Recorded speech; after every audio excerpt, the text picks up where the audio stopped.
মাননীয় প্রধান উপদেষ্টা সবকিছু বিচার বিশ্লেষণ করে চিন্তাভাবনা করে অনেক আলোচনা করে তারপর উনি একটা সময়সীমার কথা প্রথমবারের মতো উল্লেখ করলেন। আপনি জানেন যে উনি দায়িত্ব নেওয়ার পর 4 মাস পেরিয়ে গেছে। এর মধ্যে প্রায় সময় এই বিষয়টা আলোচনায় এসেছে, কবে নির্বাচন হবে বা কবে নির্বাচন হতে পারে। নির্বাচনকে কেন্দ্র করে কারো কারোর মধ্যে কিছু সন্দেহ অবিশ্বাসও তৈরি হচ্ছিল। যদিও সরকারের দিক থেকে আসলে বরাবরই এক ধরনের স্বচ্ছতার মাধ্যমে এই প্রক্রিয়াটাকে এগিয়ে নেওয়ার কথা বলা হয়েছে এবং সরকার সবসময় পরিষ্কার ছিল সরকার কি করতে চাচ্ছে এবং সবসময় সরকার কিন্তু তার কাজের নিয়মিত বিবরণ জনগণের সামনে, রাজনৈতিক দলগুলোর সামনে উপস্থাপন করেছে। সেখানে কখন কি পদ্ধতিতে নির্বাচন হবে পরিষ্কারভাবে কোনো সময়সীমা উল্লেখ না করলেও যে সংস্কারগুলো প্রয়োজনীয় সেই সংস্কারগুলোর জন্য সরকার যে অনেকগুলো উদ্যোগ নিয়েছে সেই উদ্যোগগুলো জনগণের কাছে স্পষ্ট করেছে। শুধু বাকি ছিল একটা সময় বা একটা মাস দিনক্ষণ এরকম কিছু একটা ঘোষণা করা।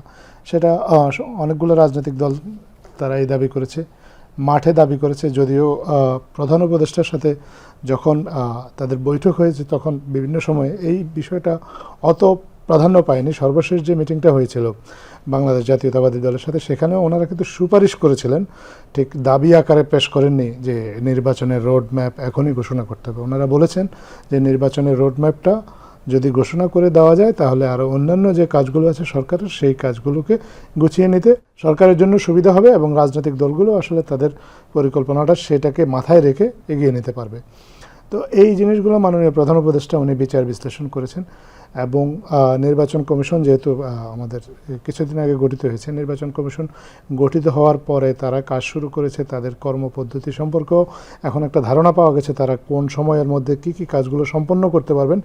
এগুলো সম্পর্কে যখন ধারণা করা গেছে তখন মাননীয় প্রধান উপদেষ্টা মোটামুটি নিশ্চিত হয়ে একটা সময়ের কথা বলেছেন এবং এই সময়ের মধ্যে জাতীয় ঐক্যমত্য সৃষ্টির কথা উনি বলেছেন। আজকে শুধু নির্বাচনের যে সময়সীমা ঘোষণা করেছেন তা নয়, পাশাপাশি জাতীয় ঐক্যমতের জন্য আলাদা একটা কমিশন গঠন করার কথা বলেছেন, যে কমিশনের নেতৃত্বে উনি নিজেই থাকবেন। এই সময়ের মধ্যে নির্বাচনকে যদি সুষ্ঠু এবং সফল একটা নির্বাচন করতে হয় এটার জন্য প্রয়োজনীয় যে সংস্কারগুলো আছে সেই সংস্কারগুলো কি হবে এই বিষয়ে ঐক্যমত্য সৃষ্টি করার জন্য সরকার কাজ করবে এবং সামনে হয়তো সেই কাজগুলো আমরা দেখতে পাবো।